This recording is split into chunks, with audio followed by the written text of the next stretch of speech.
students. Today I am going to take up a poem that is very important, and the title of that poem is an elegy written in country churchyard, and it has been prescribed in your course. This particular poem was composed by Thomas Gray. Thomas Gray, he was a great neoclassical poet.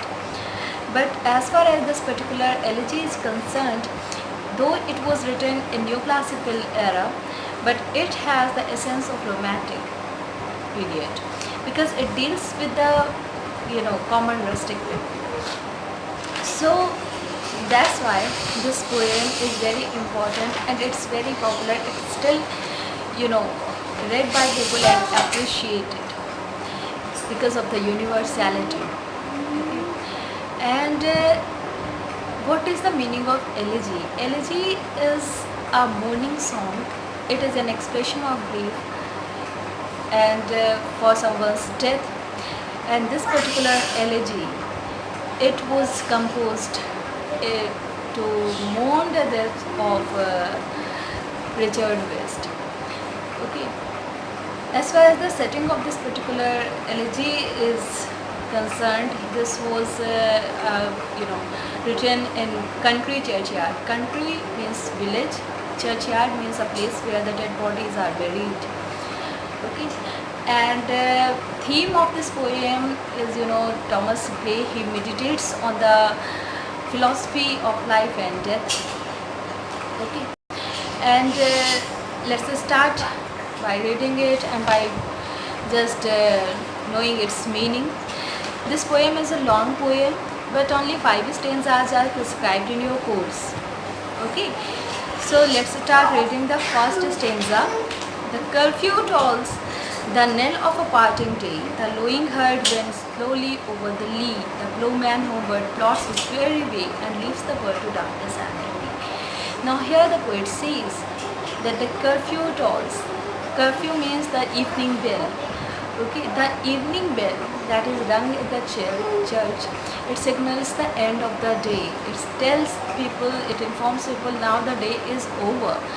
And when the day is over, people have just completed their work and now they are returning towards their destination, be it human being or the animal. So in the next line he says the lowing herd. Lowing herd means the sound of the lowing means the sound of the animal. Herd, cattle. So the cattle, they are returning, they are just going towards the meadows. Lea means the meadows, the grassy land. The ploughman means the peasant. He is also returning. Okay, plodding, just walking very slowly in a weary way because he is very tired. So he is also returning towards his place, towards his home, and leaves the world to darkness and to me. And now nobody is here, only me and the darkness approaching. So he is just left alone amidst the darkness. Now this is the paraphrases of the first stanza.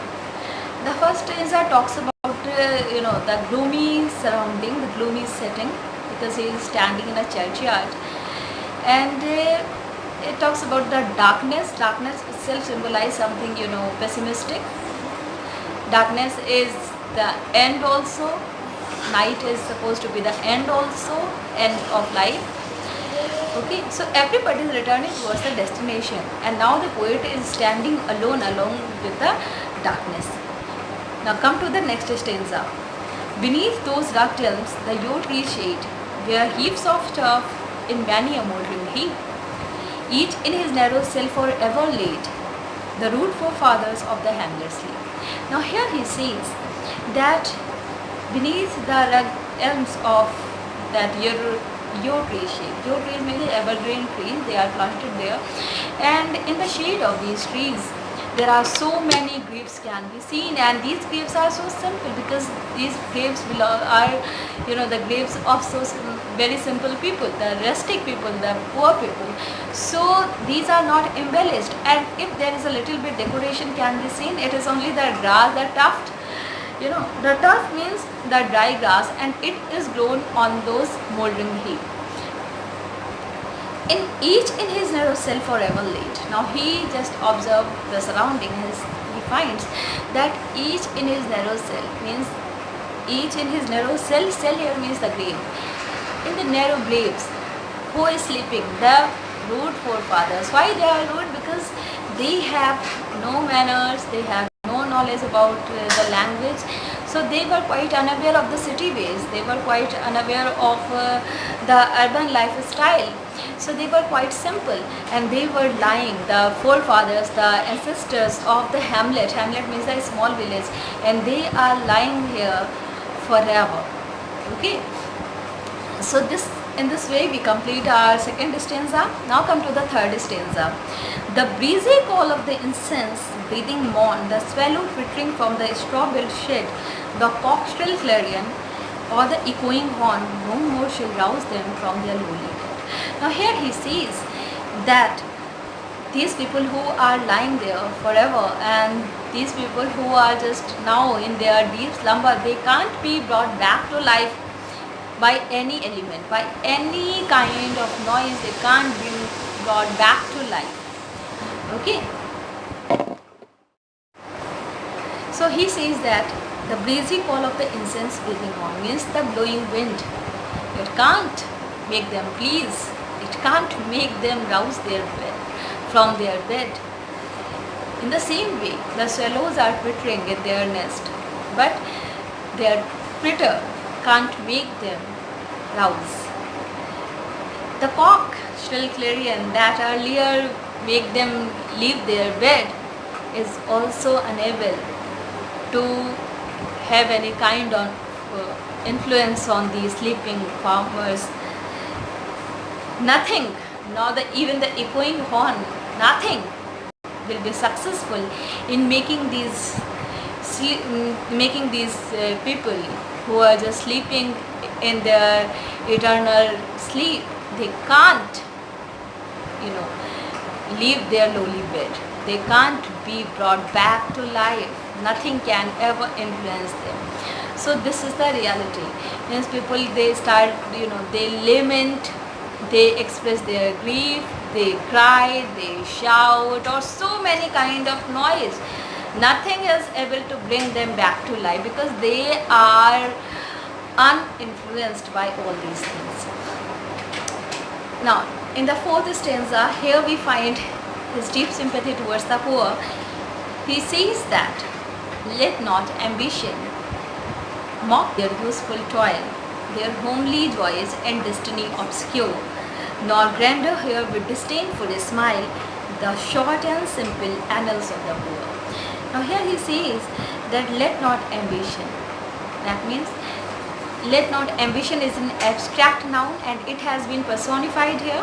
So he says that let not ambition. That means no ambitious person should ever make fun of these people, because these people were very simple and they were quite satisfied with their life.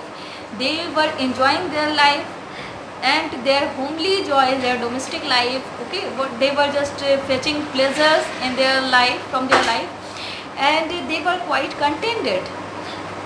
Their destiny obscure. They had no desire. Their destiny was quite obscure. And later on he says that no grandeur here with disdainful smile. That means the great people who have achieved much in their life, the ambitious people or the great people who have achieved much in their life, they should not be contemptuous. They should not have any contemptuous attitude towards the simple records of these people, because their life was very simple. The simplicity can also be seen when they died. They achieved nothing because they were quite satisfied with the way life was given to them. So their life that has been very simple, and it should not be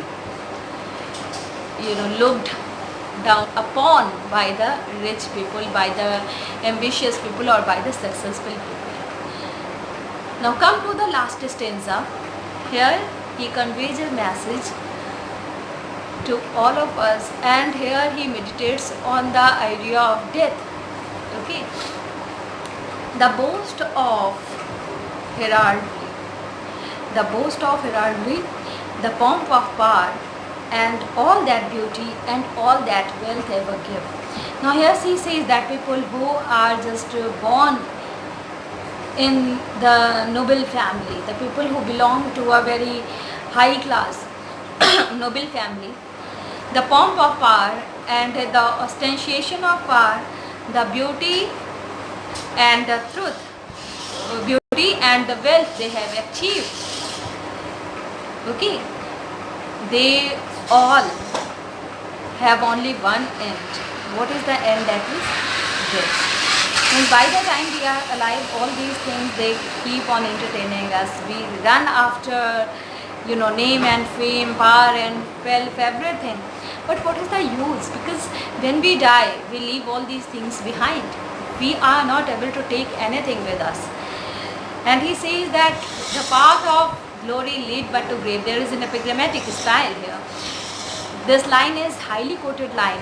The path of glory means whatever the fame we have achieved, but everything will just meet the one end. What is the end? That is grave. So this is the harsh reality which can't be neglected, which can't be avoided by any person. Howsoever influential you are, howsoever rich you are, howsoever powerful or beautiful you are, you can't avoid this reality. This is the fact of life. This is the law of nature. And all the discrimination we find in the society, they are all equaled by death. Death makes no discrimination. Everybody has to die, be it a rich person or a poor person, a beautiful person or a ugly person, a powerful person or a weak person. Everyone has to die. Be it a king, be it a very common man, everyone has to die. So what is the meaning of having so much pride? Because that pride will also get nothing in the end. It will crumble. Okay, everything will meet the dust. And if we look back and if we study our scriptures, the same message has been conveyed through by the scriptures also, that death is inevitable. It is the law of nature. And it is a vanity that keeps us, just roaming in this world. We are trapped by the vanity. It doesn't mean that we forget this fact, but we neglect this fact. We know all these things, but the vanity makes us forget this. And I would like to quote here the two lines I had read, and that have been very remarkable lines. People live as if they don't have to die, and they die as if they don't have to live. And this is the reality. By the time we are alive, we forget that. We keep on accumulating things. We keep on running after, name, and running after wealth. Okay, we are running in this race. But what is the end? Ultimately, we are all dust. We are made of dust. We have to reach to the dust. Okay, this is the philosophy of life, and this has been reminded us by Thomas Creek. So in this way we come to the end of this particular poem. Here we find a deep sympathy of the poet towards the rustic, and we also find that this is quite philosophical, and it ends on a universal note. The poem is very rich as far as the language and the figure of speech is concerned. We find very good example of figure of speech that is used here in ambition. Personification is used there, as well as in the very first stanza we find the very fine use of transfer epithet in the very way. Okay. So in this way we come to the end of this particular poem. I hope that you have understood it thoroughly. Thank you for watching. Thank you for joining me. Thanks.